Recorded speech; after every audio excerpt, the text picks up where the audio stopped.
Good evening, it's 7 o'clock. Thank you to all the members of the public, our residents, councillors and officers who are joining us for today's meeting. This is our second Golf Open Spaces and Climate Action Committee meeting, and thank you also to our golf club reps who have come along as well.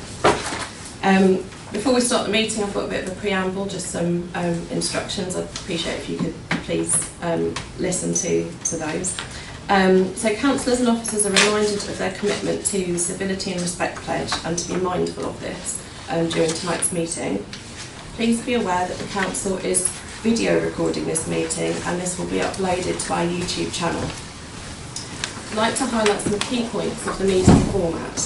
Please can I ask everyone to have their phones turned off or set to silent. The fire exits are via the doors out of the chambers and down the external fire escape stairs or via the main entrance that you enter the building through. In the event of fire, the lift should not be used.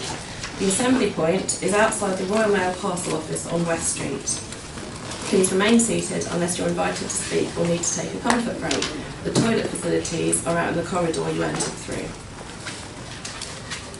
I'll also say that we're going to have a short break after item 4 to enable anyone who wishes to leave, particularly golf people, at that point. So there will be a break in the proceedings at that point anyway.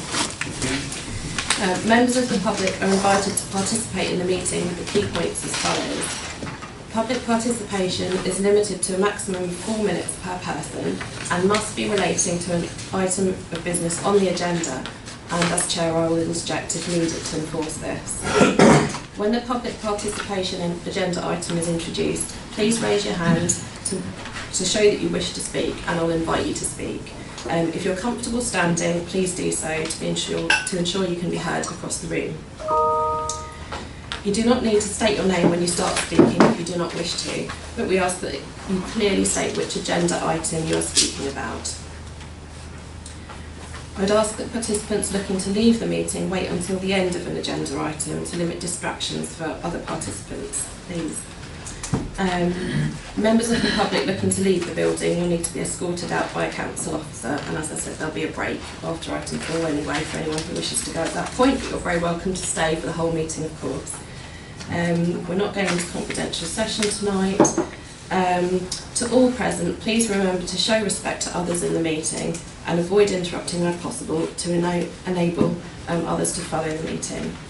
If any councillor feels concerned about any aspect of the meeting or discussion, please clearly state point of order. I'll then gesture for you to elaborate. If anyone present is felt to be behaving unacceptably, they can be ejected from the meeting by resolution. Thank you for listening. On behalf of the Council, I'd like to thank everyone for attending this Town Council meeting. Welcome. Right, we'll move on with item 1 on the agenda, and that is apologies for absence. Thank you, Chair. So we have apologies from Councillor Walraven for personal reasons and Councillor Dubas is substituting, and we have apologies from Councillor Rutland for personal reasons. Thank you. On to item 2, and that is disclosure of interests. To deal with any disclosure by members of any disclosable pecuniary interests and interests other than pecuniary interests, as defined under the Seaford Town Council Code of Conduct and the Localism Act 2011 in relation to matters on the agenda. Do we have anyone wishing to make a declaration of interest tonight? No, that's clear. And on to item 3, which is public participation. So this is to do with any questions or brief representations from members of the public who are here tonight in accordance with the relevant legislation and Seaford Town Council policy. May I please ask any residents, members of the public attending, if you would like to speak, can you please raise your hand so that I know you would like to? Excellent, we've got 2 tonight, so we'll go firstly to the lady in the front row and then I'll come to you, sir. Yeah, thank you. My name is Vanessa Rowlands. I'm a Cookmere Valley Parish Councillor. I'm also Chair of the South Downs National Park Authority, and I would like to speak on item 5.12, agenda item 5.12. Thank you. Thank you. Yeah. Please go ahead. You can go ahead now. Oh, now? Yeah, okay. Sorry, I just at the beginning. Okay, I just wanted to flag the issue with, you may have experienced this, a lot of visitors coming down towards the Seven Sisters hike. It's gone a bit viral in the area. Obviously we're getting a lot of people down at the Seven Sisters Country Park, but they're coming to Seaford and just heading east, and they get to the river mouth and they're like, I'm going through it, and it could be tides coming in, tides going out, and it's really dangerous. And I just wanted to kind of extend our kind of willing to work with you about how we deal with this, and thinking very strategically from this whole heritage coast from Eastbourne to Seaford, and if we can get together. I know there is a meeting coming up, but I think if you need help, please say, because we're there to help you. So I just wanted to say that. Thank you. Thank you very much, Vanessa. That's really great to know that the National Park are willing to come and talk to us, and I think indeed there possibly has already been a little bit of communication about this. I wonder whether our head of place would like to say a few words on the matter. Yes, so we are aware, absolutely, of the situation and how it's developed very much in recent times. As you said, I've had an initial conversation with Claire Onslow at South Downs National Park, who's responsible for Seven Sisters Country Park, where we discussed this issue and we need to develop some signage. And then there's a meeting next week to actually work out exactly what those details and how we're going to manage going forwards. Thank you for that update, and yeah, we'll continue to work closely together. Thanks very much. Thank you. The gentleman on the back row. Yeah, Peter Joyce, Seaford Rugby Club. Agenda item 9. Not been to one of these meetings before, but I just so as far as I understand, this is pre-planning permission going to Lewis. The floodlights are effectively a replacement of what's been there before with planning permission. We had the roof done. Well, we took the last post down because it was getting dangerous. We decided that we need a new one of those because at the moment we can't train after dark. We've got 3 lights at the moment, I believe, on the roof, which aren't substantial enough, and it's dangerous for players at the moment.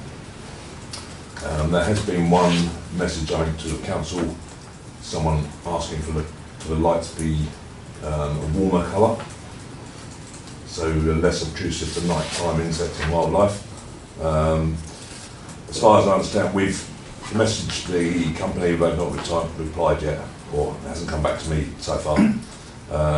We will take their advice on that, but as far as I understand, the lights would be a modern version of what we've got before, which would be much more direct lighting onto our training pitch, and they'll be less obtrusive than the skate park and the tennis courts when they're fully lit.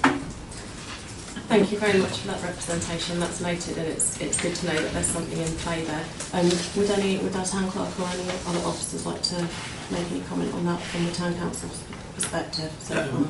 All I can say is that we were contacted by a resident recently to ask the question about the colour of the LED lights and whether that could be changed. But obviously, we weren't aware whether that would affect the efficacy of the lights for you. We're or not. not. So we're not either. No. We only received it yesterday. We've written to the company, but they've not come back yet. Sure. So if it's doable, we will. But if it's going to affect the lighting and obviously the safety, then we'll have to look at it again. Thank you. But I guess that's what can't do Lewis. If you can do that, you will do. Yeah. Absolutely, very much appreciated for considering that and looking into it. Thank you very much. Okay, would any other attendee, any other guests like to speak tonight? Is that everybody? Good. Sorry, I wasn't quite sure what was the agenda item. I know there was a thing about you didn't have a report from Trees for Seaford. No, that's in the, that would be pertinent to item 5. Then it'll be item 5 I'd like to Excellent, talk about. thank you very much. It was just to say very briefly, Trees from Seaford, so far in the past year, we've planted our 1000th tree in Seaford. Last planting season we did 120 trees in Seaford, and that was with partnership with Balfour Beatty and a local authority tree fund and the Urban Tree Challenge Fund. This year we're going to do some smaller and also in the Crouch, as you know, and that's where we were this morning, just checking those trees were fine and doing well. This planting season, which clashes with Christmas magic, we're planning on putting trees in Seafield Close, Haven Brow, and then doing some replacement trees for some of the trees that have not survived. I think we've been having issues with contractors coming a bit close to the trees, and the strimmers have damaged the trees by both cutting the bark and also the watering bags. But I think that is one that has been taken up, and that is one that is moving forward. That's excellent. Thank you very much. It's great to hear, and certainly when I'm going around Seaford, I notice the plethora of great trees that we've got, many of which planted by Trees for Seaford. So yeah, and we now have this thing called Mergin Maps, which we're hoping to become public facing shortly, and that's where you can spot every single tree that Trees for Seaford has planted in Seaford, and you can look at those. So that is one that we're beta testing at the moment, but it will shortly come out for people to then to be able to see on the app and report them directly to us either about damage or that sounds issues. brilliant. Yes, please do let us have details, and we'll ensure that that's communicated to residents as well via our channels. Thank you very much. Thank you, Chair. Excellent. Okay, well, if that's everybody who wishes to speak, who has spoken, I'll now move on to item 4, which is the golf course update report for this quarter. Good evening, everyone. Over to Simon. I was quite detailed in my report. I'll just update on a few things. I have the final costings for the polo that we've put into report, and there's some information about it. The initial cost is about £4,600. That includes purchase of the equipment, mapping, training, and the first 1 year's subscription of the device, because you have cloud storage and subscription. After that, it's an annual fee of £1,500. So that's the updated figures for that. With regards to the purchase of the golf buggy, we made a purchase this week. It's an ex-demonstrator. We got 3 prices. They all came out about £8,000 to £9,000. One of the companies had an ex-demonstrator that was 3 months old, and we paid £6,200 for that, plus that and delivery. So it's a better option all around, still with a 5-year warranty. We've made some good work on signage for the footpaths. I had the final draft from our in-house designer Nikki, who's created by Disson Designs, which she made them look better. So I just got to approve those and we get them printed. So there'll be a uniform sign offering advice on which way the play is going throughout the whole course. Because at the moment there's a bit of a mix of some that are yellow, some that are green, some that aren't. So there'll be a uniform. And other than that, I welcome any questions. Thanks very much, Simon. Thanks for a comprehensive report and for the update just there. Can I open to questions from members, please? Councillor Dunn. Yeah, good evening everybody, thank you. Regarding item 6, 6.1 and 6.2, I know all of us councillors did receive an email from a resident in regards to the walking across the golf course. I know Steve responded.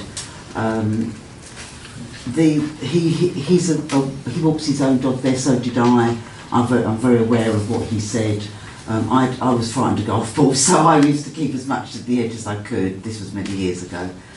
But we do know the golf course, as we know, is an extensive piece of public land, and it's well loved by our residents in Seaford that come, that live here to use it. I would just like to say that the public do have the right of way, and which could, by the email, could be called into question on how much of a right of way they do have and is what is not listed. But maybe we could take that into consideration and investigate further on what we can do to support the residents that do wish to walk on our lovely green spaces. So I just would like to Thanks have for your that question, noted. Councillor Dunn. Can Yeah, I I mean- refer that to a town comment? Thanks, Councillor Dunn. I think, this is entirely on a health and safety perspective. There's no attempt to try and prevent people from accessing land that they should have access to. It is highly dangerous for residents and the general public to walk across the golf course in areas where golfers don't expect them to be. No. And obviously a golf ball travelling at full pelt could do some serious damage to someone. There is, we have, the town council has an understanding of the law in relation to the Countryside and Rights of Way Act. Mm-hmm. But as the paper says, we're going to reach out and speak with the National Park Rights of Way officer, and a meeting's already organised with the head of place for that purpose. to get clarity, and if we need further legal clarity, then we'll get that to make sure that we fully understand the position. But our current understanding of the law is laid out in 6.1. Yeah. And I'd just reiterate, it's entirely a health and safety perspective because it's dangerous, and you know, residents should try their best to stick to the coastal margin wherever possible. Thank you. Thank you very much. Thanks, Anne Clark. Can I ask if we've got any councillors with points relevant to section 6 on this, which we've just been speaking about, before I move on to other topics of machinery and such like? Anyone else like to speak about this? Councillor Meek. Thank you, Chair. Yeah, I would back up what Councillor Dunn said. And in response to you, Town Clerk, yeah, absolutely, it can be dangerous. But bear in mind, all the other golfers are out on the golf course as well. So they could be hit by golf balls as well. I know that they understand the game, but all we have to do is get some signage there and make sure that people are warned fairly and squarely that, you know, they are in danger if they go on the golf course. But I think what we should do, as Councillor Dunn suggested, we should investigate what route ways would be best for people, which aren't the allocated ones, because there's only about 2, I think. There's only 2 legitimate rights of way, as I understand it. But there are lots of other walks across the golf course which people use, including myself. And I would hate to see people being disbarred from that. I wouldn't support that at all, because it is, as the residents said, there's 23 to, I think it's probably more than that, 25,000 people in this town. And, you know, there's maybe, you know, I know it's a golf course, there's 500 to 1,000 maybe people who use the golf course. But it is a green open space which people need for well-being. So I sincerely hope we will look very carefully at what we can do to enable people to use that green space. Thank you, Chair. Thank you, Councillor Meek. Respond to that. Yes, if you'd like to. Okay, I mean, I think Simon probably can answer the question a little bit more technically than I do. I can, but my understanding is that golfers proceed around the golf course separated from each other with tee times, and therefore they're away from each other, so that the golfing group in front isn't at risk of the golfing group behind, if that makes sense. Mm-hmm. Simon, did you want to add to anything? No, well, yeah, as Steve said, so the golfers play from tee to green. What we're experiencing at the moment, and I think throughout the whole of the South Downs National Park, is an increase of usage. And the problem we have is walkers are walking from green to tee, or walkers are walking from middle of fairway to other fairways, and there's no way of us protecting them in a way that is best for our playing golfers and best for their safety. One of the reasons we're looking at signage is to highlight the footpaths that are safe, and if we know people are following a certain route, we can tell them that the new signs we've got are caution look left, caution look right, so as you cross the fairway you know which way the ball's coming from. There's people that walk around the edge, there's people, I think like you said, you were a bit scared of them. Yeah. It is unfortunate there's a number of people now that walk in an unsafe manner on the golf course, not only from golf balls but from machinery as well, and we're looking to improve that safety and improve the experience for the golfers as well. We're not looking to bar everyone from the golf course, we're looking to make it safe all round. And with the Seaford Nature Reserve, so as a whole the golf course and the nature reserve are 147 acres, the golf takes up about 60 of it, so I think probably using the signs and using the footpaths that guide you directly to the nature reserve is probably a much safer place, a much more enjoyable place for people to use. Thank you very much, Simon. I'll move to Councillor Matthews. Just on that note, when we're thinking about signage, I just have a suggestion, I don't know if you've considered yet or not. If you're up to Fiston Forest, cyclists are on public footpaths, aren't they? And then they have a blue route or a red route. So blue route is for slow cycling. Red route, I don't think there's a black route up there, but I was just wondering whether you could use some kind of other kind of theme pathway where you'd have stumps of wood in the grass saying this is a black route, you're basically at a higher risk to yourself if you walk across this route. I think we'd be putting ourselves in danger of liability if we're suggesting there's a route that people walk around golf, which we can't really do that. We don't want to suggest that there's a route you can take that you're going to be in danger, but take it at your own risk. I don't think that's probably... I think because if Can I- you're cycling, it'd be the same thing, wouldn't it? Can I, You don't cycle on a golf course. No, if you cycle down a hill, it's either going to be... Can I just interject? Can I interject as chair there? I think, you know, it's a fair point and a fair response. Yeah. I wonder if, you know, as time goes on, at the moment, in the short term, you've got some signage worked out. And actually I was going to ask, I mean, I appreciate you don't have the designs of the signage right here, and it's a collaborative effort. But given that you're in touch with the South Downs National Park Rights of Way officer, I wonder whether you might be bouncing it off any other national park staff who perhaps do signage on a very regular basis, or looking at other golf courses. I know not all golf courses sort of have these same issues as we do.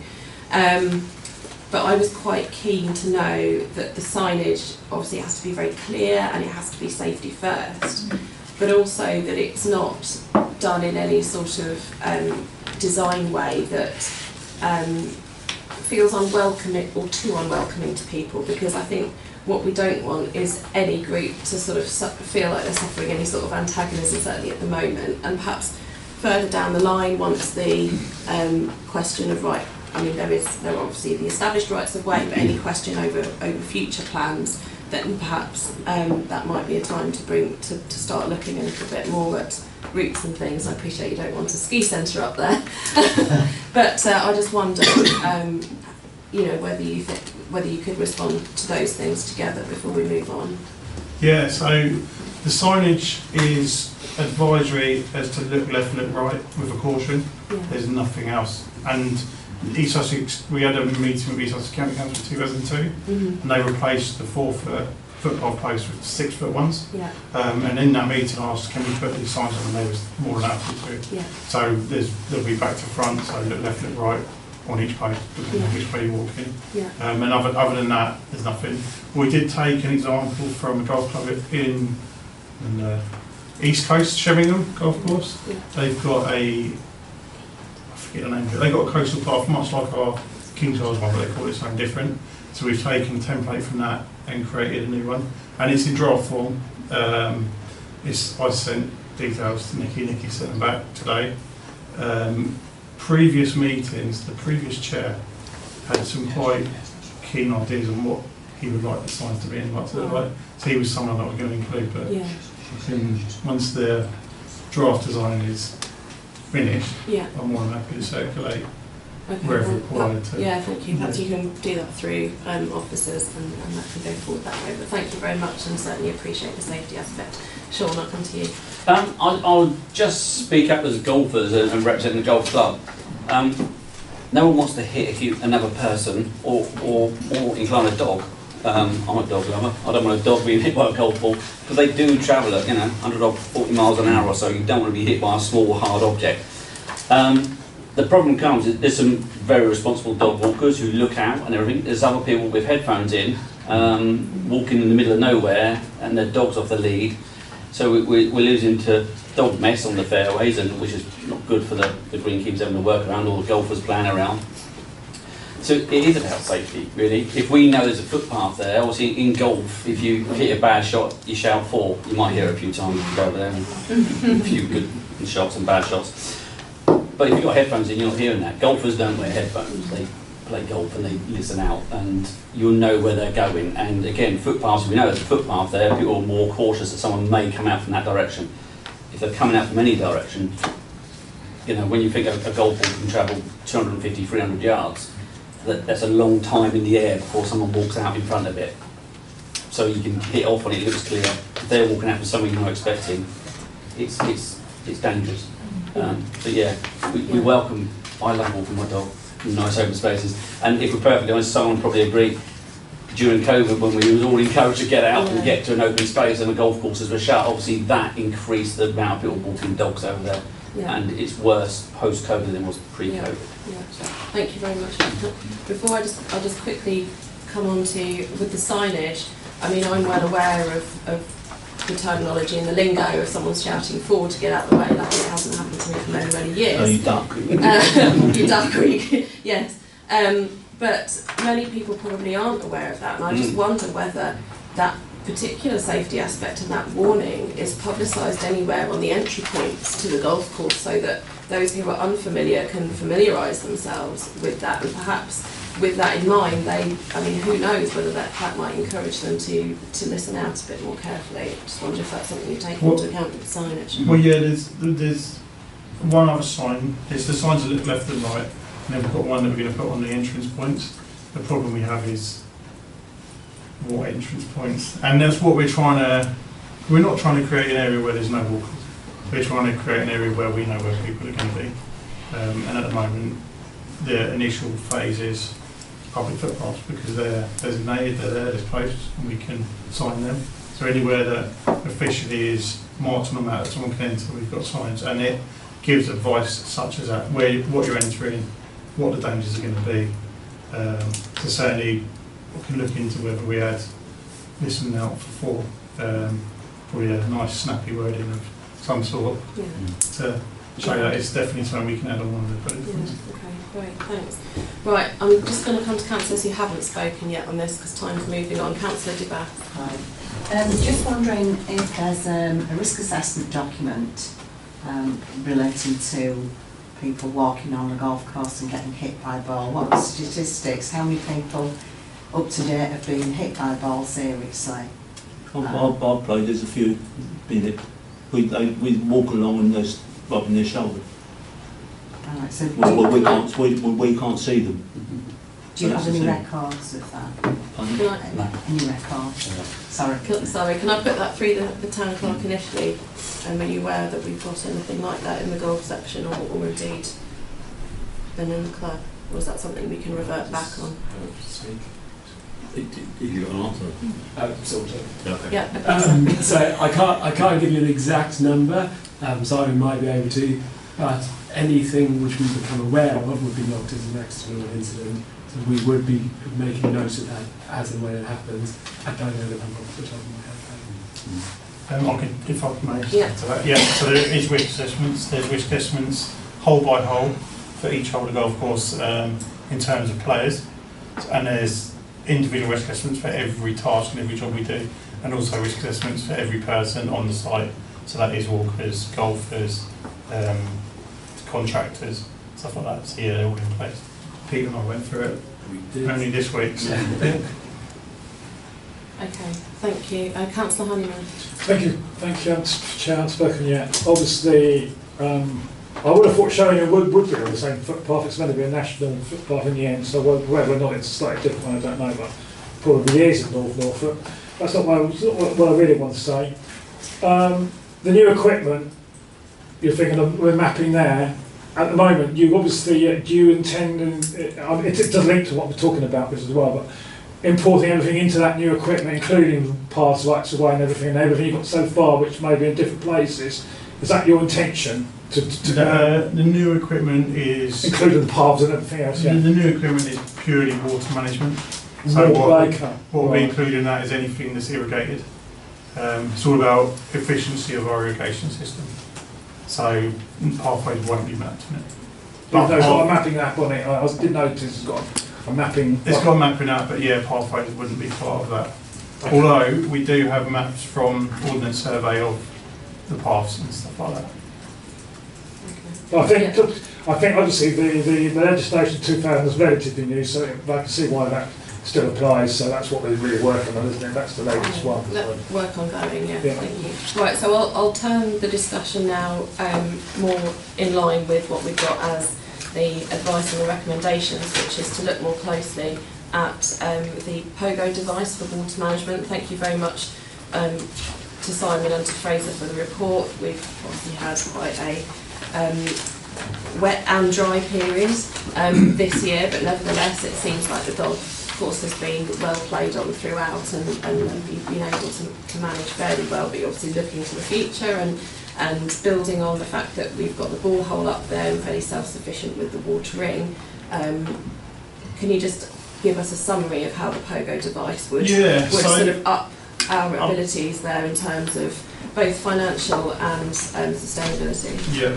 So it's basically a device that will map out the water content in any areas that we irrigate. And in terms of, at the moment, we've got individual moisture meters, so we'll go out as individuals, measure the water, and then hand water the areas that need extra, because the irrigation system's good. If it's windy or if it's really high temperatures, we need to go out there in the day, and I think moving forwards, extreme conditions are going to be more and more prevalent. So this system will be able to be mapped out, and every single staff member will have access to that on their smartphone or on a tablet. So rather than me needing to instruct, so I need to go and water these topics, we can be a lot more efficient with where we aim. It's going to save time, it's going to save water. And in doing that, it's going to improve the health of the grass, which will benefit in terms of less chemicals, less fertilisers, or maybe even more fertilisers. If we know there's an area that is losing water and leaching really quickly, we can apply. It's basically trying to be more consistent throughout the soil. It's something that has been around for a long time. I always like to look at it, and until we did a seminar up at the Upper Golf Club in Seaford, who used one, and when they showed me what it does and how helpful it is, it was something that I thought, right, we need to, if we want to progress and move forward, that's what we need to do. Yeah. Thank you very much. Can I ask for any members' questions or comments about the pogo device? Councillor Devan. Thank you. So, how much did you say it was? I didn't catch it. It's about £4,600, the one-off payment in the first year. Okay. So that includes £1,500 subscription, buying the equipment, the company come down, install it, do the mapping, and give you lessons as a team now to use it and get the most out of it, because I think there's a lot of people that have them and don't utilise it fully. So. And you said and then £1,500 a year after that, yeah. Okay. So for that spend, you're going to have this lovely gizmo that you quite fancy. What's the saving for Seaford Council, please? Hopefully create a better green surface for golfers to play on. We're not going to save any money on water because the water's free. We're going to save staff costs maybe, because it could be more efficient how we go now in water. And that's it. Can I come back to you on that? Quick, briefly, yes. Yeah, so you say top, you said you're going to save on staffing costs. How? Because if everyone's got access to that on their phone, they can see where they need to go. It doesn't realise someone has to cut and tell them, normally me, because I'm monitoring the greens. I like to do. That's what I like to do, and I like to tell people where the water. So it's just going to save time in that aspect. So what are you going to do with that staff time? So many other greenkeeping things to improve the course. Thanks for the questions and for the point. Would any other members like to ask? Councillor Taylor. Thank you. I'm not a golfer, but I love the golf courses, and it's interesting how well this golf course seems to have survived this year compared to others that we've seen. I'm just wondering if you, so I feel, and as you said, it's going to get worse, not better. We know that. I'm just wondering what you think is, what would you identify as the main drawback? Is there a drawback? Of what, sorry? Of purchasing this? A drawback? Yeah. Cost, as mentioned by the other councillor. Yeah. Other than that, there's not many. Cost? It's cost. Yeah. Yeah. So it needs to be value for money. Sorry. Yeah. Okay. Thank you. Thank you. Councillor Honeyman. Just say quickly, come back on what Councillor Taylor says then. So in a year's time, do you think you'll get better greens out of it, basically? That's I hope so, yeah. And you can almost... Yeah, no, I mean, I hope the term I would use is consistent. So Yeah. we have greens at the moment that dry out more than others, more exposed, different. They're all what are known as push-up greens. So in 1887, someone come along and cut the grass shorter, and over time we've top dressed it and made it better. But they weren't created by stripping the soil and making uniform surfaces. So our goal, and to help the golfers park their ball in is to make a consistent surface. And with 60 metres of elevation change and different microclimates, that's not as easy as it sounds. So all these tools are something that will help us improve, and we're in a competitive market. There's a lot of golf courses, and to be able to compete and keep our customers happy or entice new customers, it's just another tool that we'll be able to use. So hopefully people might come along, and our greens aren't always the fastest speed, but they're quite exposed by the wind. Seems to be quite a popular thing to have a really fast putting surface, but I always aim for consistency. So when someone puts on the first green, by the time they get around to 18, they're still hitting the ball the same amount of power and the ball still roll the same distance. I think we've got 2 golfers here, and probably priority. I would say that every course you go to, you judge on its greens. Yeah. No, It's simple as, you know, it's the greens ultimately. They're either too fast, too slow, rubbish, bare, no good whatsoever, don't hold as you put your ball onto them. So you virtually judge every course on its greens, and then you work back, going, oh yeah, the tees weren't great, or the bunkers weren't great, or the fairway wasn't great. Every golf course this year, and I played about 8 different courses this summer, our course was the best course. We should be very proud of Simon and his team and the work he does. You know, we are the oldest course in Sussex. Yeah. We have to bear that in mind. We are a historical course, and the work he does, we're understaffed. I want to say, I'm not having a go at no one of you here, but the understaffed, and probably he could spend a lot more money doing a lot more things, and people would still, you know, sort of say, can you spend more? So it's that never-ending wish of people, but the greens is what you rate a course on, and if you can get consistency, people will come back again and again and again, and that's what generates income for you all. I mean, we have a lot of societies, more societies than anyone else, and they keep coming back, and the same as the Japanese. We have a load of Japanese come from London down, and it's not just once, they're every week, they're there. The only thing that they do get on your nerves a bit, because when you're going down to 14, they've got their cameras out and taking photos of the sisters. That's one of those things. But I mean, because of course, as I say, he's a brilliant greenkeeper, and the jobs he does is brilliant. So, That's great to hear that appreciation. Yeah. Just one more thing about that. Okay. I understand that looking at this for anyone that doesn't manage turf, will be that's a cool gadget. You just want another gadget in your armoury, but in reality, it's helping us improve what we create. Same reason that this is a 2-month-old laptop, not one that I had that was 5 years ago. That's what I see it. Yeah, thanks, Simon. If any other members don't have questions, I'd quite like I think to I'm happy start. on that one, but your competitors have that equipment, don't they? Another golf club in Seaford has that equipment, yeah. Right, so we know where everyone Thank you. Obviously, having climate action in this committee, and I think, you know, with our 6th strategic objective at the council, it's really important to be looking to the future and to future-proof and safeguard, and to ensure that consistency it makes a good business case, apart from just, you know, at the end of the day, and obviously being able to sort of do that tweaking in an efficient manner sounds quite important.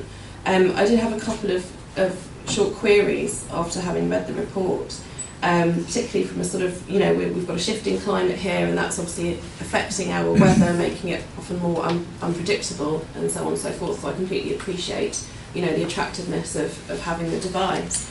I just wondered, you've seen one in action over in Seaford, which is in our locality, which is great.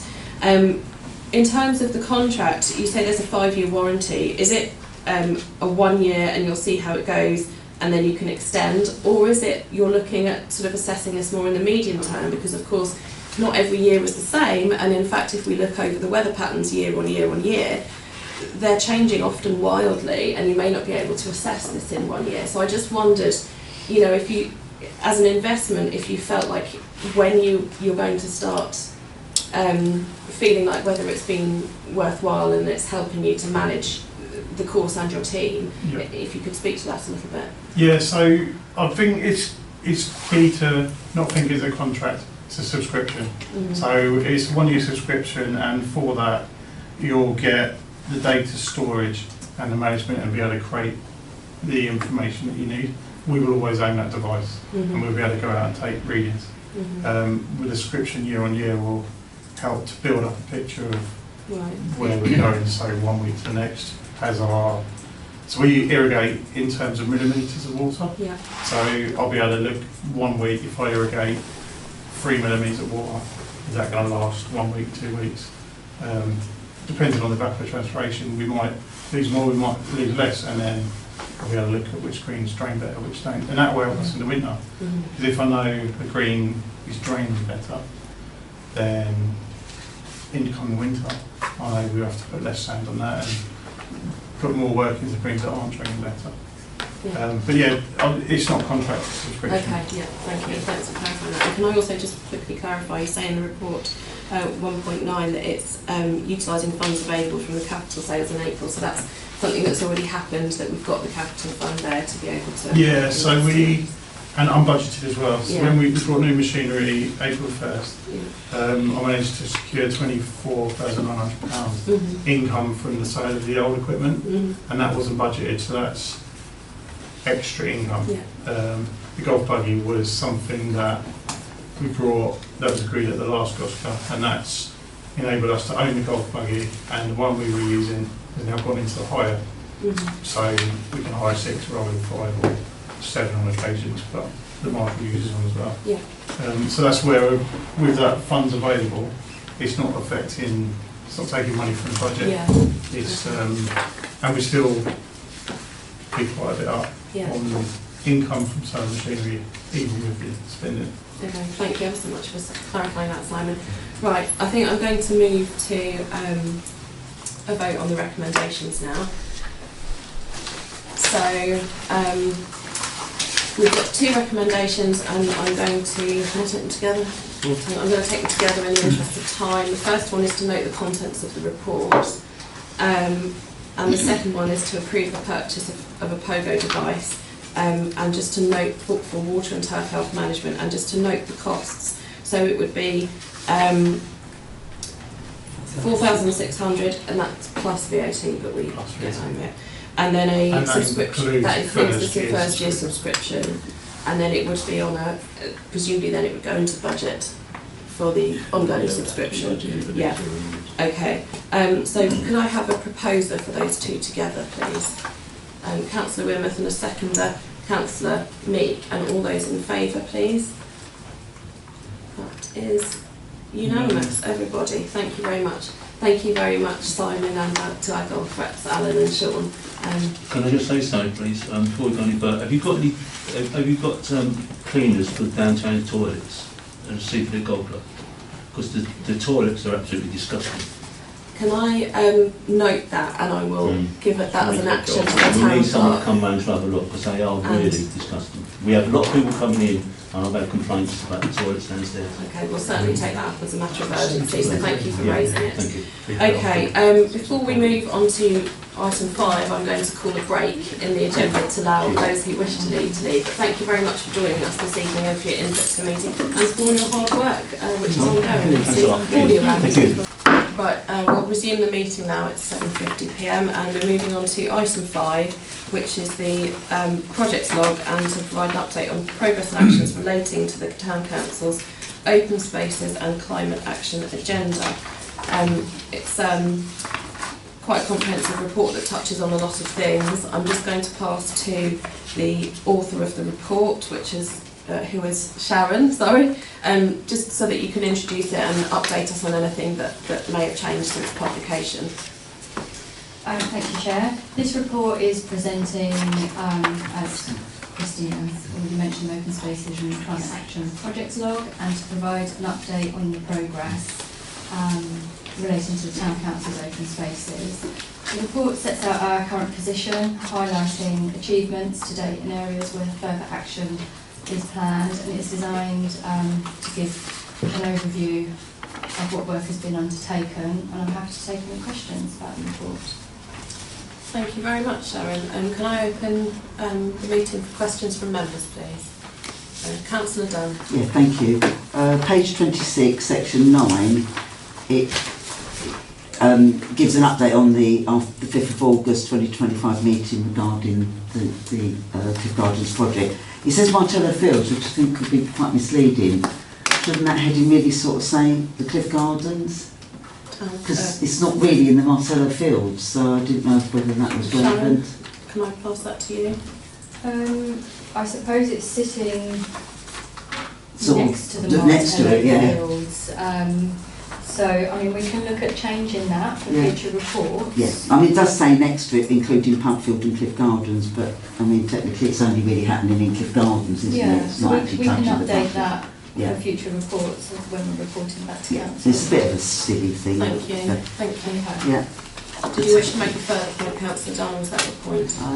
Only really, sorry Chair, 12.17 regarding the South Hill Barn, I suppose especially 12.18, it says as part of this planning process, consideration would include the ecological impact on the surrounding chalk grassland and the dew pond. And dew ponds are very, very important, so I was looking into them in more detail. And they are very historical. I mean, you know, farmers would have put them in, especially when the barn was probably there, it probably was livestock or it was like feed. Dew ponds really did feed livestock at the time. The farmers would have taken water for it, for the fields. The South Downs National Park have been looking into all their dew ponds to bring back them because they're so historical. And they are an exceptional environmental key to the South Downs National Park and the wildlife, the nature reserve, on so many ecological levels. So when we're continuing in this area, please can we make note of the dew pond and its absolute integral to the nature reserve and everything else, because there is also a nature reserve bylaw that we need to take on board. Thank you, Councillor Dunn. That's a point very well made. And would our chair of the South Hill Barn Working Group like to speak to that? Thank you, Chair. Clearly, as part of the work that will be ongoing after we complete stage 1 of the South Hill Barn project, these issues will be clearly very carefully looked at. And indeed, actually, even for the car parking, they would come into play as well. Yes. Thank you. Can I just... Yeah, sorry. Before we move on from that, two of us and 3 of us have been for a long time members of the Seaford Head Local Nature Reserve Management Committee, and as our officers are aware that there's a population of great crested newts up there which themselves are afforded quite stringent, strict protections and other things, and I think through that group, and I hope that the councillors and officers who attend that, we're very aware that the management, Sussex Wildlife Trust and other key stakeholders and regulators are very aware of that, and as are we. So I hope that would provide you with some reassurance. I don't know if anyone else on that management committee would like to say anything about that or add to that. No. Okay. Sorry, can I? Oh, sorry. Can I just? Yeah. In the interest of time, we're going to have to move on a little bit. Come back on the leakage, because the dew pond sits right beside. Yeah. We're well any aware leakage of that. from the cafe or the toilet. Thanks, Councillor Dunn. We're very aware of all those issues, but thank you for raising it. Okay. I can't remember who was next. Councillor Honeyman, we'll go Councillor Honeyman. It's 2 issues. Bonningstat Parade, the issues there, and then this, and the. I think you're looking at. If I understand it right, you're looking at the overall state of the front itself and the gaps and the cracks. Is it the overall resurfacing of that what you're trying to do from from as far as the sailing club up to the end of Bonningstat, or is it just a specific bit? That's one question. Okay. Because I was a regular parkrun user. The west end of the seafront is not in the best condition in a lot of ways. So I just wondered the responsibility of that and where we are with that. And the other one, which obviously Councillor Wearmouth might know about this one, and that's to do with the high and over issue. The access group, Seaford New Haven, there's a meeting coming up in October, but the National Park are going to be there. I was wondering, I don't know if you're going, Councillor, you haven't got as far as that yet, but some of that, what you're clearing, is maybe more than just town council lands. I was wondering if anyone from the town council's coming up there at the same time, or you're going to rely on what the Dashwood Park's going to do. Thanks, Councillor Honeyman. We've got two distinct questions Two there. things, yeah. I'm going to put them to officers, but if I could just add a little bit onto the first question about the pothole and the condition of the Bollingstead Promenade. I appreciate that that's one of the things that I think as a town we all enjoy the most. I would imagine residents is walking along the promenade. It's great that we can do that almost at all times of year. And I'm quite aware that so far we haven't had a sort of rolling programme of looking at maintaining it and the condition and so on, and things have been done in a piecemeal manner, and of course things do need to be done. But I wonder what the total cost of this repair is, and whether there's any context in terms of overall costs or sort of future costs for the promenade. Is work beginning on that is sort of my addition to that question. But if I could pass that to Sharon, I think, to answer. So if I come to your first question about which part of the promenade that we're looking at, it is just an area at the bottom of the Bollingstead steps that there is a hole that has started to appear, and it fills with water, and it's become a health and safety issue because it's quite prominent in the middle of the promenade area. So we have been in discussions with the EA to help us to work with contractors to repair that, and that's where they've offered a contribution of money whilst we are retrieving quotes from relevant contractors.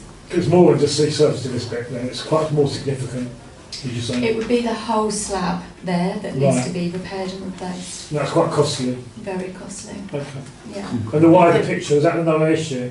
The wider picture, that was the one day, there's so many cracks all over the place on that. Can I ask whether we're starting to look at, I know it's been mentioned probably about a year ago in a meeting, I think, and a vague guess about the promenade in its entirety, sort of taking on Not its entirety, it's been piecemeal. Yeah.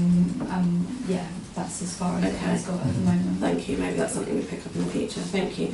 And on to the High and Over question. Yep.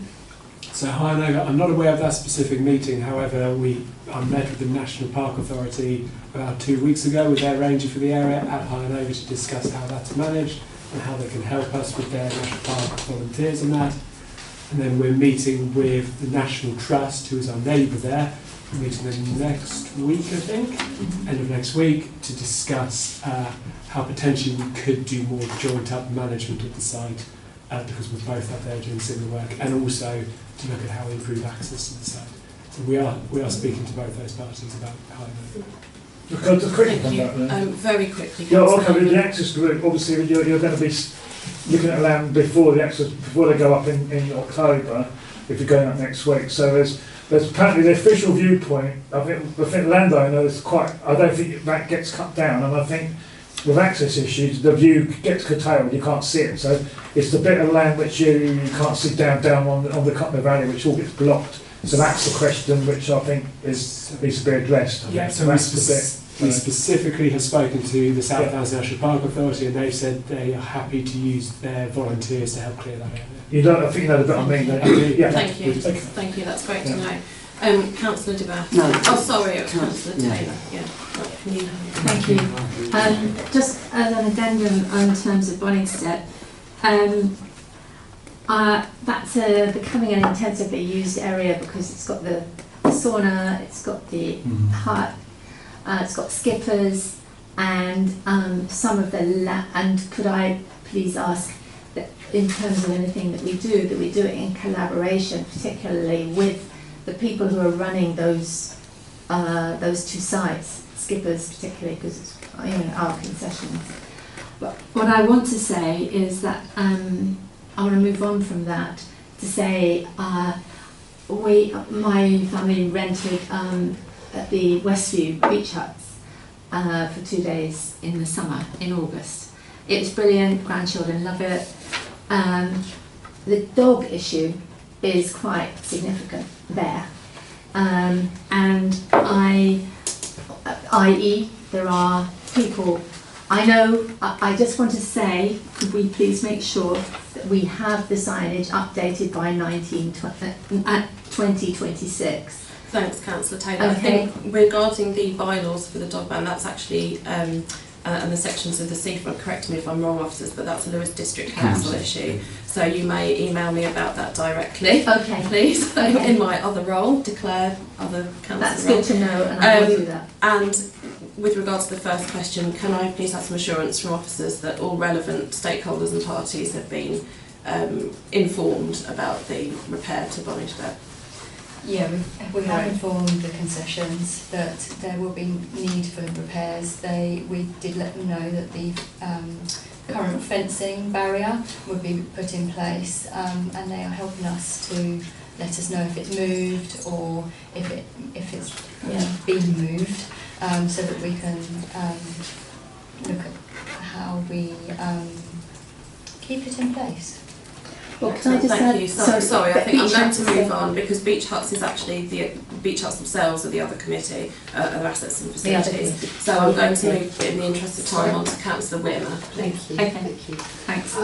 I've got a couple of issues for page 27 and 28, mostly based on emails that have been sent in by residents, which we haven't really raised, but I hope have been circulated to the councillors, at least on this committee.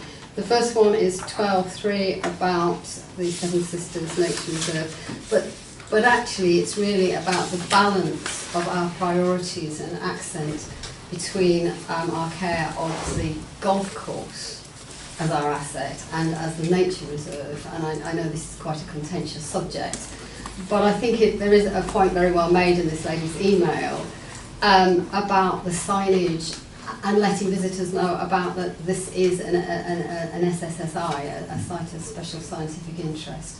And then I think when we're talking about signage up there, we should make out that we understand what a precious wonderful place this is with very particular fauna and flora that you don't find anywhere else.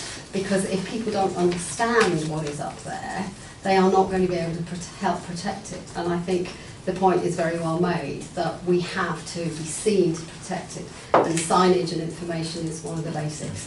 And I think it's very important as we move forward that we make that point quite clear. Thank you, Councillor Wimmer. That's a very important point, very well made. And I mean, I am the outside body rep to the Seven Sisters National Nature Reserve partnership as it's developing, and I know other officers, Sharon, Steve, have been to many meetings, and Peter, since he's come into post, has been to at least one, if not two. So work is ongoing with that, and I think both through discussions with the Seaford Head Local Nature Reserve Management Committee, which will then turn into a National Nature Reserve as this becomes designated.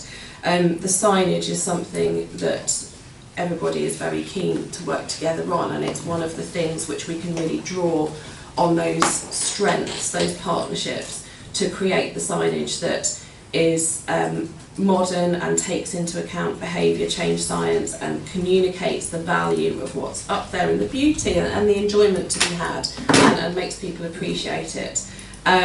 So I think, you know, in terms of the agenda of this meeting, you may look at it by the number of pages and say, well, there's a lot of pages devoted to golf, and of course golf is a very, very important part of the Seaford Head, our estate, and our operations as a town council.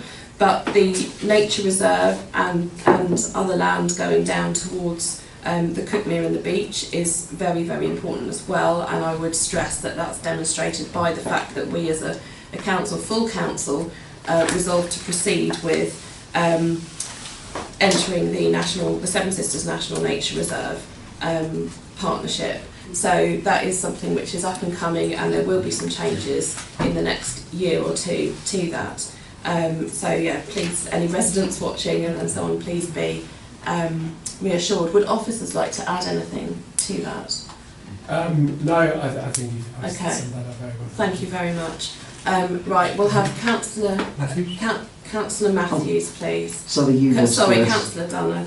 Yeah, no, but Yeah, I'm I getting have people another signalling all residency over the room and it's confusing me. So I'll wait for I've got my vice chair here who's keeping an eye on the list, so we'll go with Councillor Matthews. Thank you.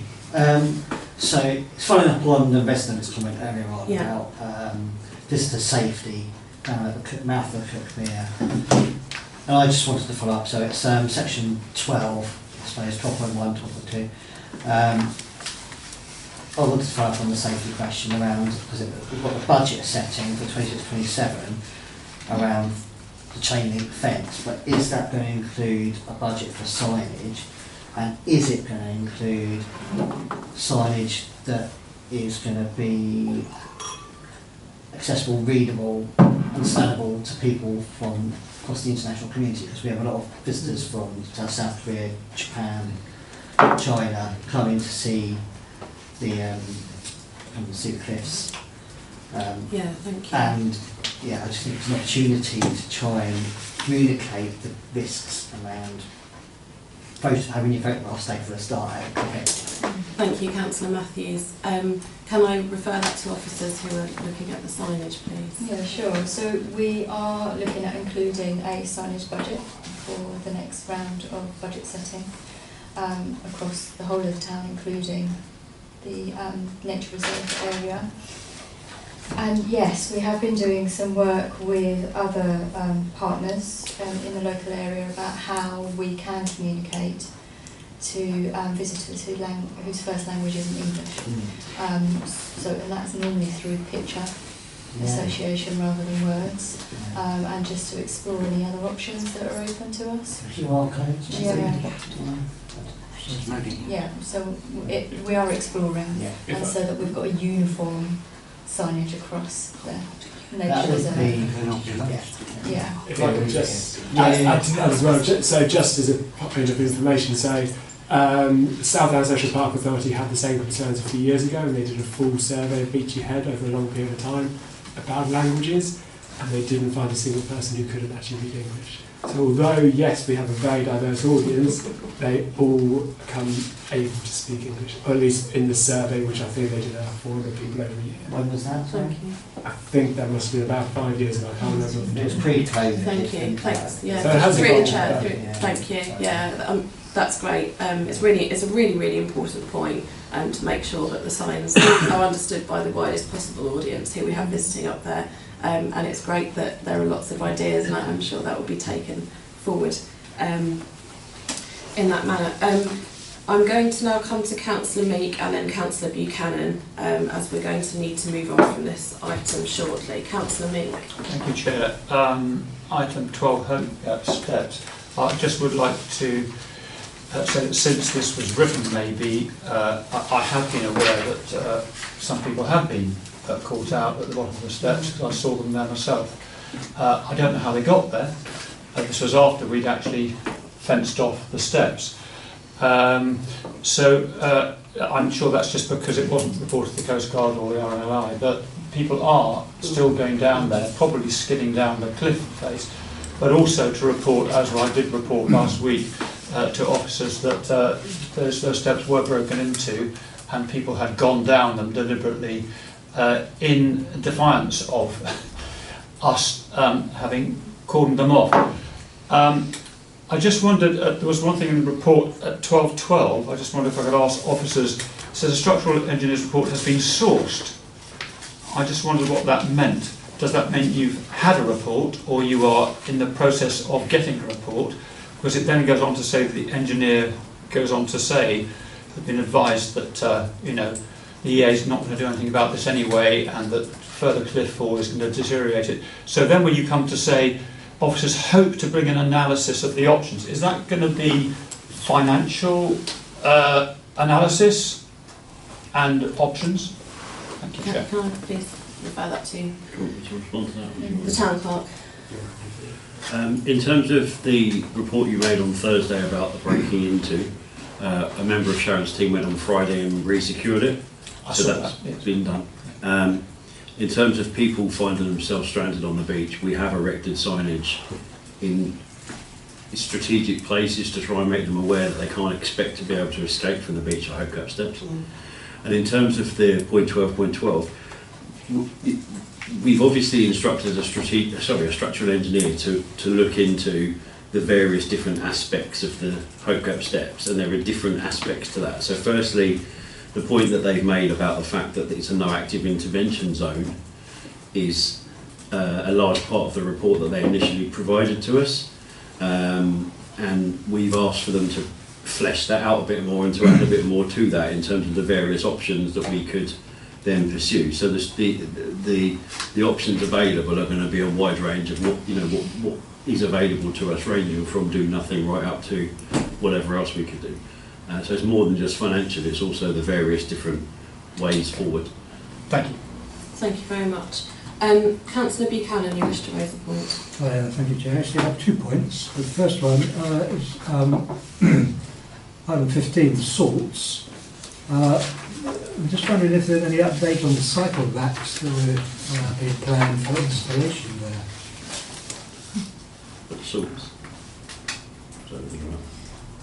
I would have to go and double check with the officer that's looking after that, as they didn't we haven't included that within the report. In terms of the funding, I think there's a timetable for the funding of that which may be ticking down or exceeded. I seem to remember that we were working with somebody else on this, and we're not having some response back from them. Okay, so it would be grateful to get some feedback. Yeah, so we can come back to you. Okay. Can I, before you move on to the second point, as that's come up, and although it hasn't been explicitly mentioned, I know that the funding from that is coming from the OVCA project. Can I declare an interest at this point in that, as I work on the OVCA project? And I'd like to declare a wide interest, just because the South Downs National Park Authority has been mentioned several times, but that is a non-pecuniary, because I do not work core for the park. I'm externally funded on a ring-fenced project. So just to make that absolutely clear, that I declare those interests. Thank you very much. Apologies, Councillor Buchanan, for interrupting you. Can you continue? No problem, thank you. The other point I'd just like to note is on the project log at the back, appendix 1, I believe. Item G26, which talks, G17, which talks about the South Hill Barn remedial works, and the status it scores is related to the wider South Hill Barn project.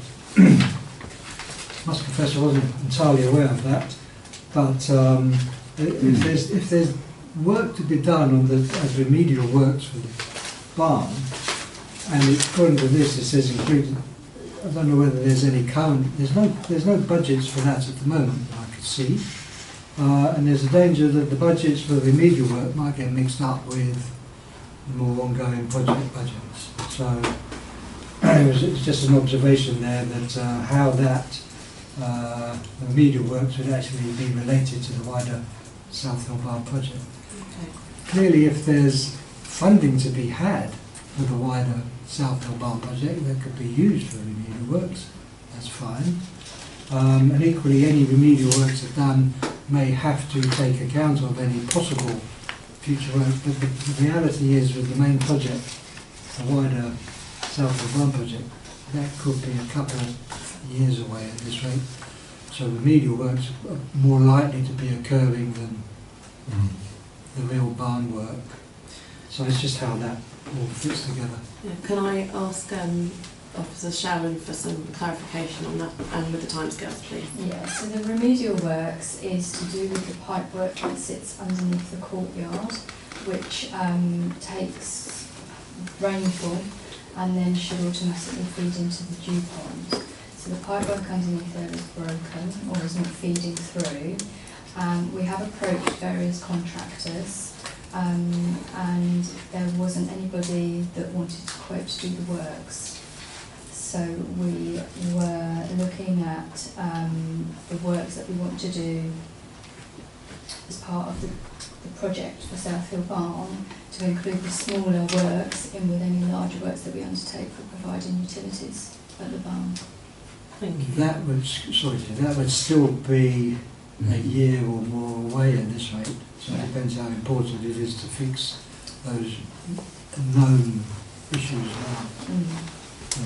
And also, if I might say, if that's the case, then these things should be coming into the working group if it's part of the South Hill Barn wider picture. I thought we did discuss that in the beginning, so Okay, we can pick that up in the next working group. But thanks very much for joining those two things together and for clarifying that position. Is there anyone who wishes to speak who hasn't yet spoken on this item? Councillor DeBass. South Hill Barn, please.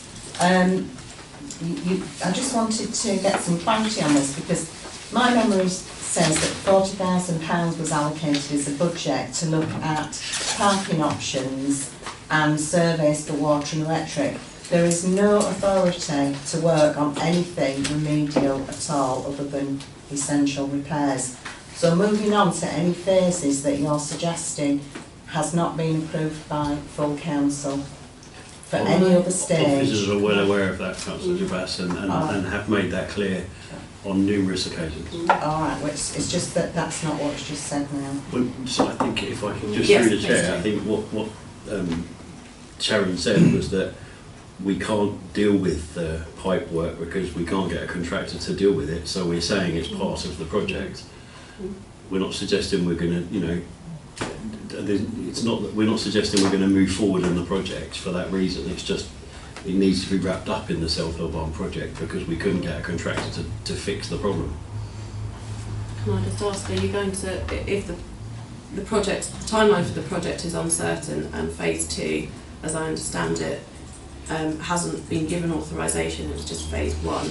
So I'm just wondering, depending on how long phase 2 takes to begin, if it does begin, will officers still seek to find contractors at some sort of regular interval over the next while? Do you have a feeling whether there might be contractors out there that are perhaps more specialist and harder to source, that may not be local, for example, if it's something, and also can I just get a steer on conversations you may have had with Sussex Wildlife Trust on the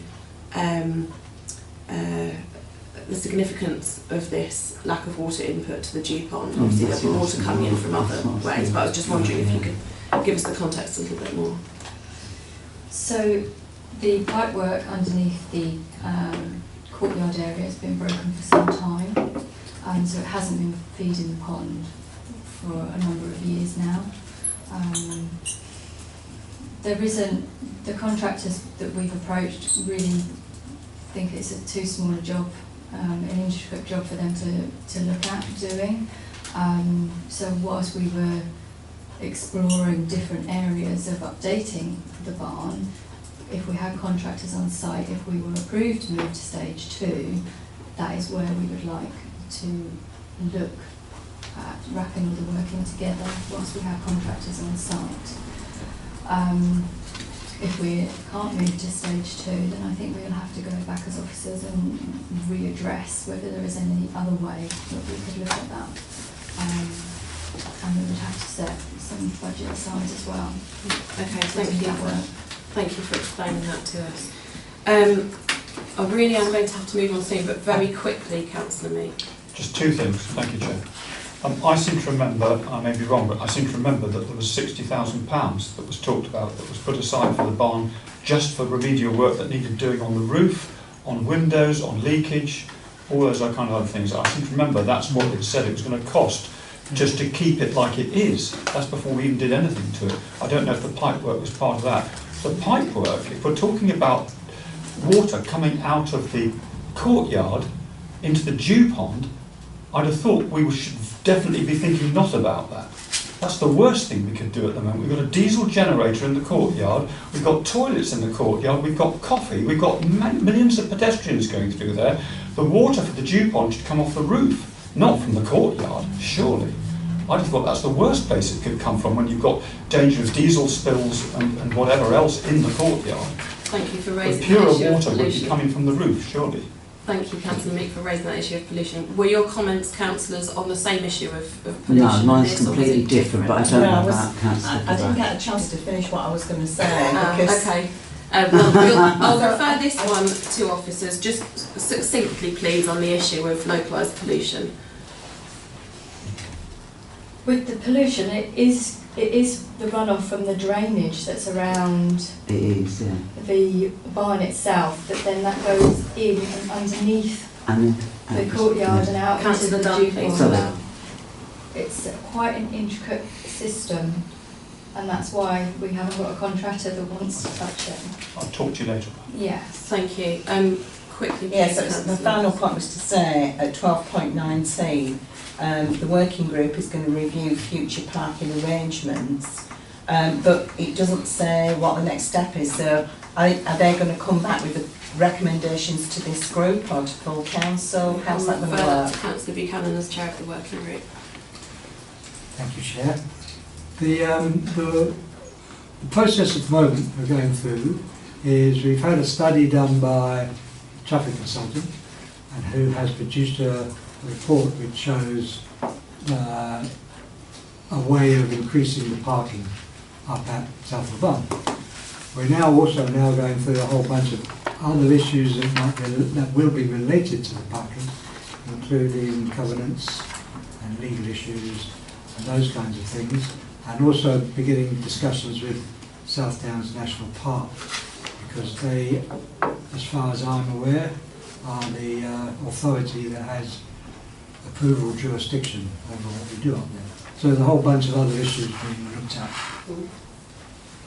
Subsequent to having a report, at least we can now say, this is the kind of thing we're looking at, and then move forward with that. And will it come here or full? It's like, it could come to both. I'm not sure yet, because we're still the odd month or so away from being closer to having, through the working group and the officers, a way forward that we would be able to present. Thank you. Thanks very much. Councillor Clark, yeah. In the November full council meeting, it was agreed that before we move to stage 2, it needs full council approval. Yeah. Okay, thank you very much for that. Right, is this on something new Completely that we haven't spoken different. about? Okay, yes, briefly, please, Councillor. It is, well, it's to the salts, but completely different to what Councillor Buchanan made. 15.3 says dogs in the gym area, and that following on from residents' requests to prevent dogs running loose, obviously because of the severity of the fouling. What I'd like to ask officers through the chair is this: could this not be implemented at the Crouch to do with the football pitch? Because they suffer exactly the same terrible issues with dogs that run anywhere and then go into the pitch. I've witnessed it. Could we not initiate the same principle that particular, just the football pitch, is not allowed dogs to go on? To help a balance? Sorry, but I appreciate that you know, having been a councillor before, you've then had a gap and come back, and this is something which has come up several times about the Crouch. There is currently no mechanism for preventing dogs to go on the pitch. However, as we move forward, we will be looking at, or we are likely to be looking at, some measures which may serve to have a voluntary, either a voluntary zone or some sort of degree of separation, but not complete. This is a very very hot topic at the moment, and I think that this one is best addressed in due course. Okay, that's fine. I just wanted to make a point that if we can do it in the salts, are there not ways that we can implement? Although the principle is similar, it is a very different context. What, I wonder if the town clerk is that because it's place children? would like to.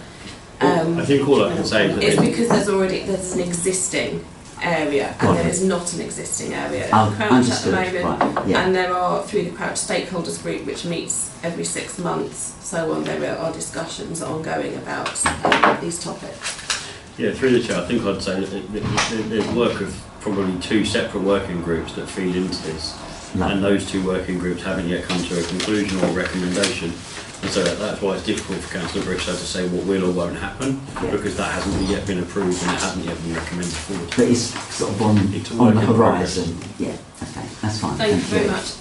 Before we wrap this up, I'd just like to ask 2 quick questions and make a comment. or section 4, the allotments.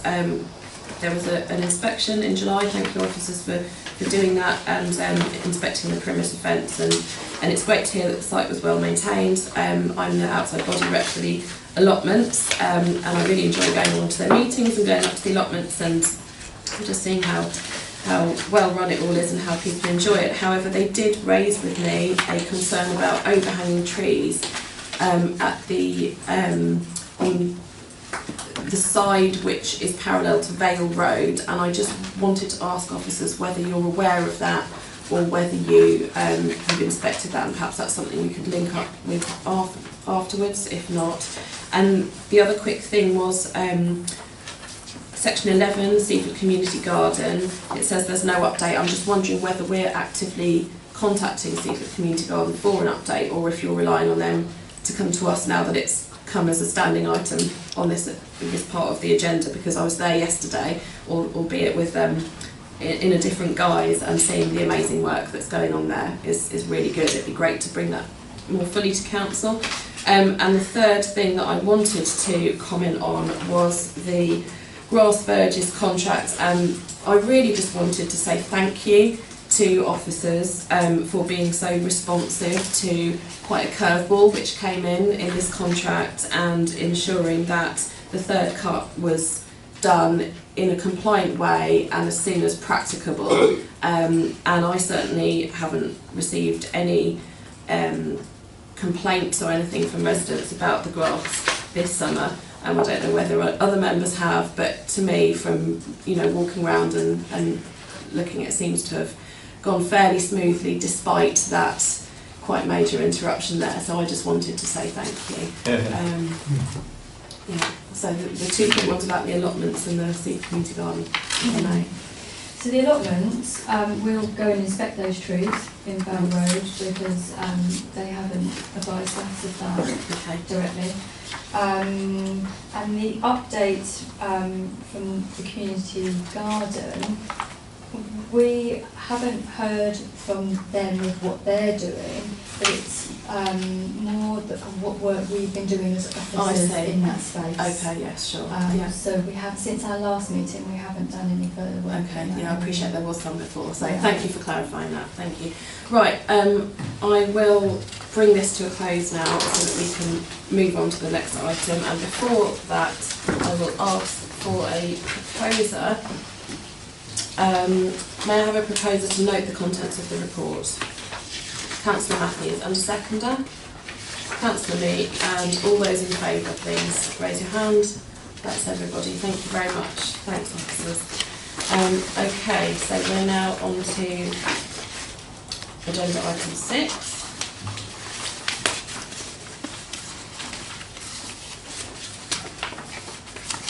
Which is the Gloucester Income and Expenditure Report, which takes us up to the end of July 2025, this year, of course.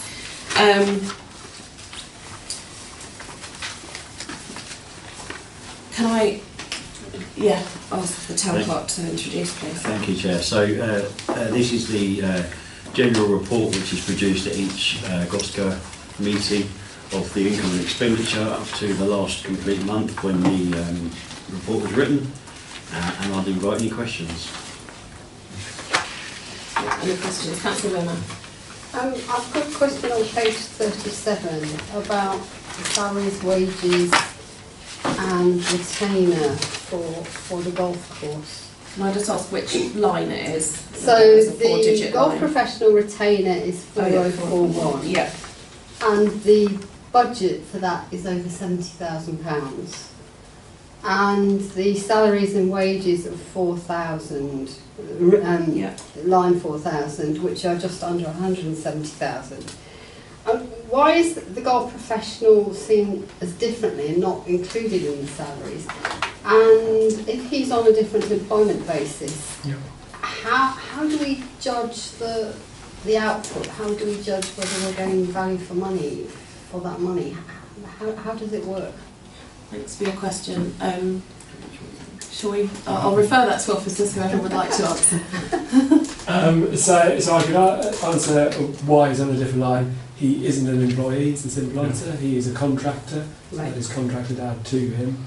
I'll then turn to Steve for the rest of that answer. Yeah, so I mean, it's a long-standing agreement which has been reviewed, I believe, on an annual basis by the RFO in terms of what the retainer amount should be. Okay. And it's a fee that's paid to him to provide a front customer-facing element of the golf course. He takes all the payments, he deals with memberships and so on. I might turn to Simon in a minute to tell you more about what he does. But he also provides sort of the golf professional services of offering training and offering that sort of thing to golfers. And he also obviously needs to employ people to cover the provision when he's not there, because it's a 7-day-a-week golf course. So he's under I believe the IR35 rules, which means that he's not an employee, and he's paid a fee as a consultant. Is there anything else you wanted to add to that? No, I'll just elaborate, I guess. So yeah, he's a contractor. He is contracted to open the golf shop 363 days a year, and that's from the moment the golfers turn up until a time where people can't finish a round of golf. So at the moment he starts about 6:30, finishes about 5:30, 6. Through the winter it's a bit less, and obviously those hours require him to employ more people to cover those, and so his responsibility is to make sure that shop's open. Part of that job, they take phone calls from golfers to book tee times. They take the money when people come in to play golf. Provides service of a shop, so golf balls, tees, and then golf lessons, which is a big part of enticing new people to come in. And does he have a contract then? So does he have a written contract where these things are specified? Yeah, he does. Yeah, okay. Thank you, Councillor Wearmouth. Councillor Dunn. Yeah, I'm on page 40, Seaford Head Estate. Obviously I understand what income filming, 1021, income Southfield Barn, the 300. Can I know what that's £300 for? Page 40. Page 40. Income. Line. 1021. 1021. Oh, yes, thank you, got it. No, I don't know what we can report, we can come back to you. Okay, and then underneath it, 1050. Yeah. It might be car parking. Car parking? 1021. It's a donation voluntary car parking. Oh, okay, right. And then 1050, income rent. I would imagine, correct me if I'm wrong, this is from the concession that's in the courtyard. But that figure doesn't really. They started it. Yeah, sorry. Is that correct? First of all. So the question is what is the rent for? Yeah, is it for the concession in the courtyard? Is it Artway? I believe it's a concession. I Yes. believe so. Yeah. Yes, but the 5,000 and 10,000 doesn't make sense to the amount that we received from the bid. We received 16,200 for the 3 years. That doesn't match. The figures don't match. Sorry. I can't answer the question with any degree of certainty. What I can commit to is to get the RFO to respond to. I mean, I'm more than happy to email her. Or Yes, if that could be put in an email, because I'm conscious that it might be straying into commercial and confidence territory. No, because that's on our council's website. It's not confidential. In the absence of the finance manager, I can't answer you with any degree of confidence, and I would be guessing. So I think it's best if we take it offline and respond that's to fine. you tomorrow. Okay, that's no problem. All right, thank you. Thank you.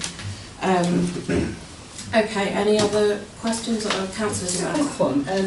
We've got a lot of money being committed to reserves as a result of the success of the golf course.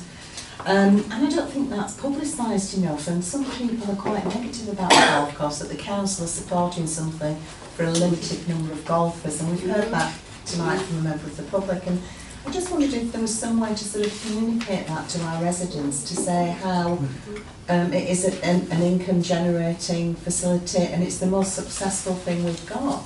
Yeah.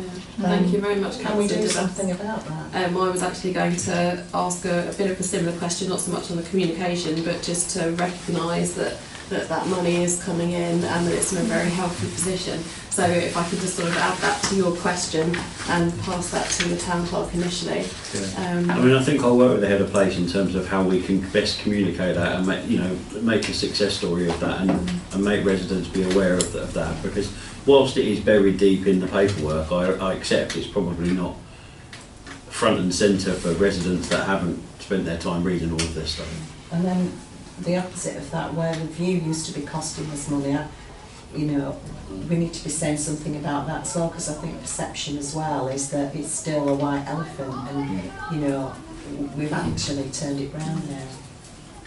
Thank you for that point. Who's next? I beg your pardon. Over there.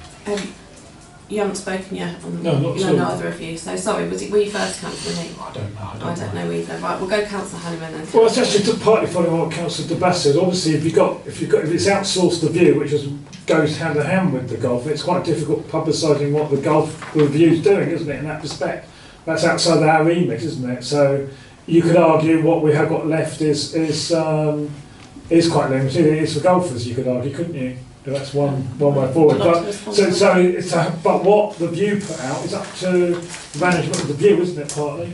Yeah, I mean, through the chair, I think the point perhaps that Councillor Dumas was making, without meaning to put words in her mouth, was the fact that the view previously, when we ran it, was loss-making, and that was a drain on the town council's finances. That's not the case anymore, because it's now no longer out. The operational responsibility is no longer ours, and I think that ties in with the fact that the golf course is also making a healthy surplus, and so it's a good news story that we don't make enough of. Yeah, thank you. Councillor Meek. This ties in with the budget and what we make out of the golf. I have it in mind as an idea, and I just put it out to everybody that maybe we ought to consider this as a council, that the Seaford Head Estate ought to be considered as a kind of unity of its own. And in that respect, I see that the golf helps to pay for our responsibility to the nature on Seaford Head, and to our big responsibility for an SSSI, for all those things that go with Seaford Head. And because it borders the nature reserve, and because we're doing a lot of nature stuff with Simon, we're doing a lot of kind of nature intention management of the golf course.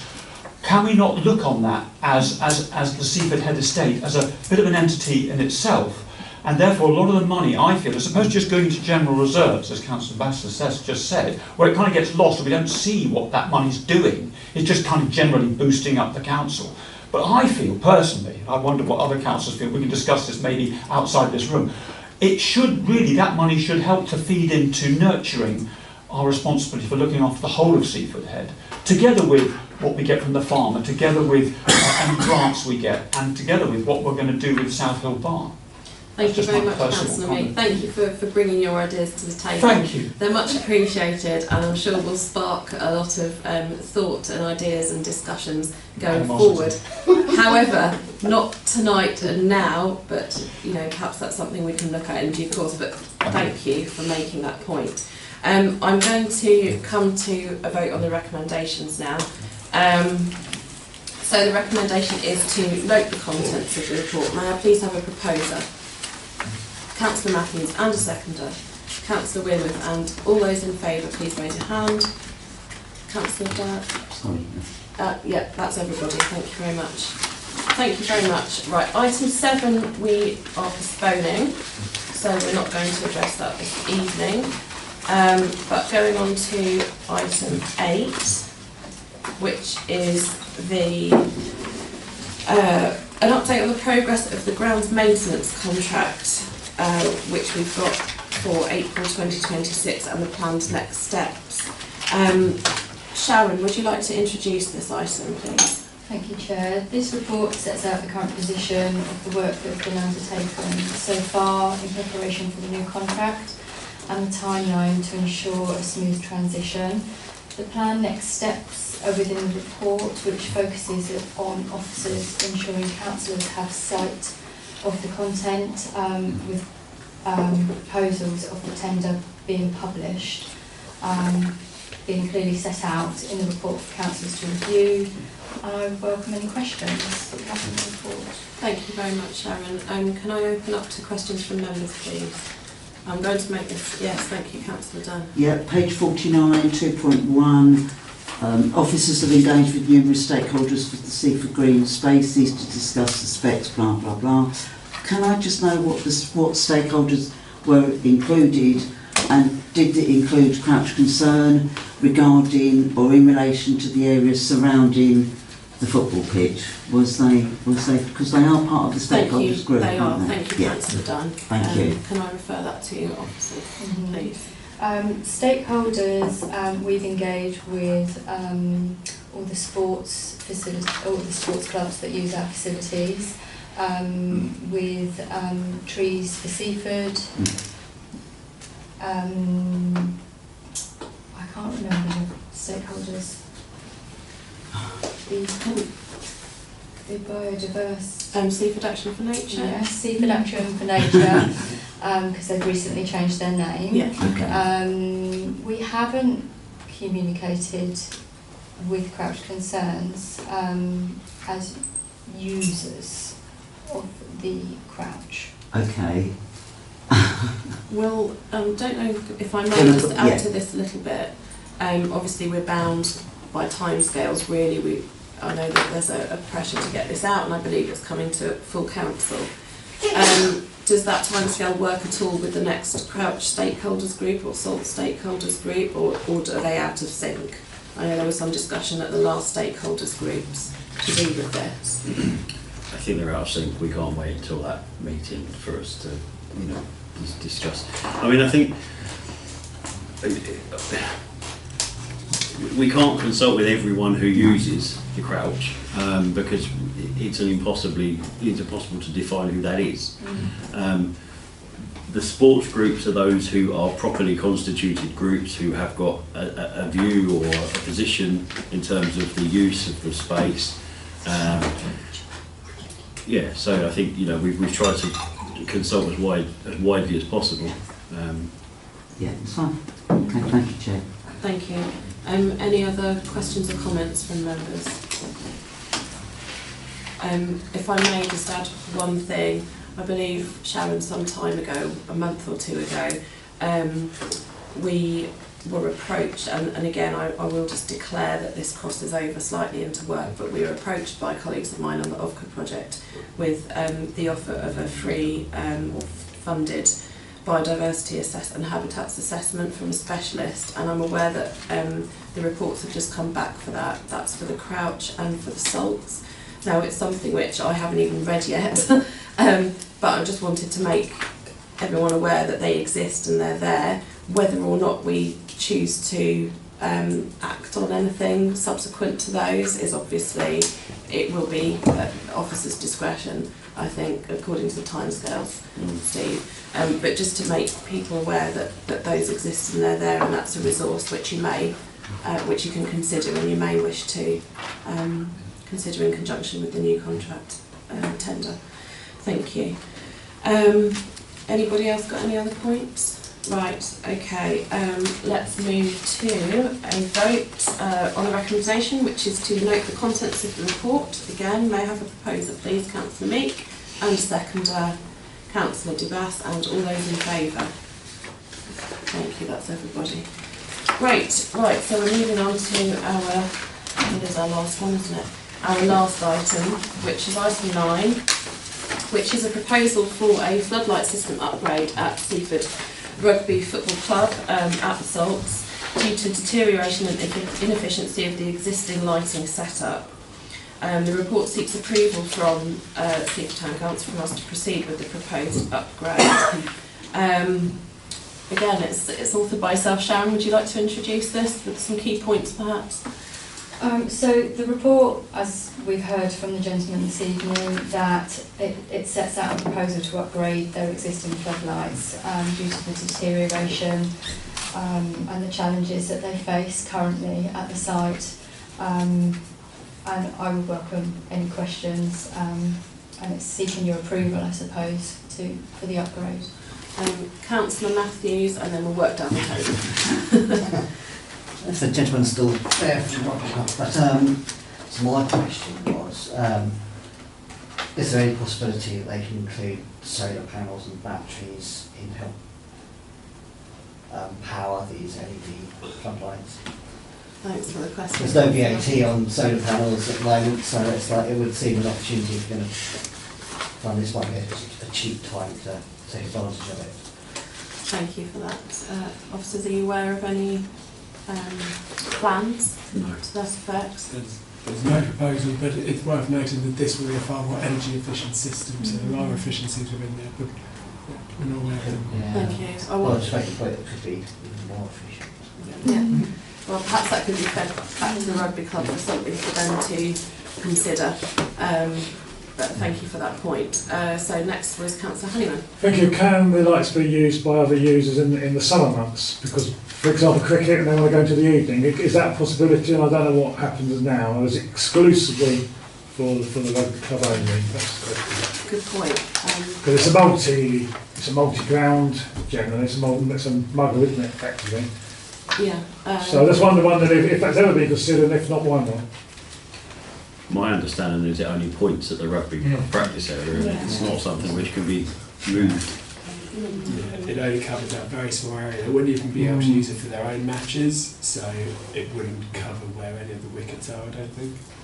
So basically what you're going to say is you can only really do use the ground in daylight hours. So yeah, it is for training only in the evening. Yeah, thank you. Councillor Dunn. Yeah, thank you, Chair. 3.1 is obviously about, they only use it 3 evenings a week, and it's to be a focused and an efficient solution, and I can understand that because obviously it's to do with the winter. What I want, I know it's a little bit, but the gentleman in the public gallery from the rugby club did actually mention it. He said, we hope that we are going to be focused, because unlike the you know what I'm going to say, don't you, Sharon? Unlike the skate park, those floodlights blind you. I don't know why or how. Are we addressing that at all? Because I was terribly blinded, me and my husband, driving down there. It's like really comes at you. This is the issue of light spillage and yeah, I mean, this has been going on for months. Is that being addressed? Well, I think that particular issue is not pertinent to this agenda item, so you're welcome to ask that question out with the meeting, I would imagine. Okay, thank you very much. But as to the focus of the the proposed floodlights for the rugby club, I mean, my understanding is that they're certainly not going to be on as tall poles as the ones at the Crouch, for example, and they're going to be, due to the relief of the land there, you've got the bank and so on, and it is just to illuminate that area immediately outside the front of the clubhouse from the agenda reports and from discussions at the stakeholder group. So there was a query about the colour of the light as well for wildlife. I don't know if there's anything you can add, officers, about the issue of spillage. So there is the map on the back which shows the effect of that spillage, which has it's a modern system, so it hasn't been looked to minimise that spillage. And yes, all we can add on the colour is to reiterate that the rugby club said they will look at that as long as it's compliant within health and safety. Thank you. And I believe from the report the fine-tuning of the exact placement will be in conjunction with officers as well. So yeah, maybe that will be taken into account as things progress, subject to planning permission, if it's voted through. Any other? Councillor Buchanan. Thank you, Chair. I couldn't find Appendix B. I don't know whether that's for any particular reason. So item 3.6 is referred to Appendix A and Appendix B. What is it attached? It's the map. No, maps Appendix A. Yeah, it says Appendix A, but it should be Appendix B. What I would say, if I may, I kind of the whole issue of limiting the light is very good. It's probably going to be more limited than it probably is at the moment with the lights that they have mounted on the building. And the colours you can get from lighting can vary very significantly across a significant range. It's the K value of the bulbs and whatever that do that. So I'd certainly be looking to support this at this stage. Thank you. Okay, if there are no further comments, I'll move to a vote on the recommendations. No other comments? No? Okay. Right, so we've got 3 recommendations. I'll take them individually this time. The first one of which is to note the contents of the report. May I have a proposer, please? Councillor Meek, and a seconder, Councillor Wearmouth, and all those in favour, please show your hands. That's Councillor Matthews? No? Yeah. Oh, yes. Everyone raise your hands if you're in favour of noting the contents of the report. Well, of course we Thank you. Good. Right, that's everybody. I know it's late in the evening and we've already had a lot of votes, so there we are. Right, 2 more to go. The second recommendation is to approve, subject to planning permission, removal of the existing roof-mounted floodlights and installation of a new 15-metre floodlight mast with LED lights at the previous tower location. May I have a proposer? Councillor DeBass, and a seconder, Councillor Meek, and all those in favour, raise your hands high so that I can see them, please. Okay, that's all but 1. Any abstentions? No. Anyone against? Ah, okay. Councillor Matthews again. Okay. Right, so that motion is that point 2 is carried. And the third recommendation is to to approve Seaford Rugby Football Club to liaise with officers regarding final placement, installation, coordination and the site logistics at the Salt Recreation Ground. May I please have a proposer? Councillor Dunn and Councillor Matthews seconding, and all those in favour please raise your hands. That's everybody. Excellent, thank you very much. Right, so that brings us to the end of our agenda this evening. Sorry, Councillor Meek. Chair, I think there's an esteemed lady in our midst who we're welcoming back into this council, and I don't think it's been mentioned that we're welcoming her, Georgia Rayburn. I didn't hear you welcome her to this meeting. I do apologise, Councillor Meek. We had seen each other before, but welcome to Georgia back to taking our minutes and being present. We're glad to have you here. Thank you very much. So thank you, Councillor Meek. And we're also welcoming our Deputy Town Clerk, Peach, here for the first time at Goscar. Welcome, and Peter Cousin, our Head of Place, of course. And indeed, thank you everybody for coming, all the officers, all the members of the public, residents who have stuck it out to the end. Thank you very much for a great meeting, and our next Goscar committee meeting is scheduled for the 27th of November, is it? Anyway, it's towards the end of November. So I look forward to seeing you then. Thanks for subbing. I'll draw the meeting to a close. It is 8:54 p.m. Thank you.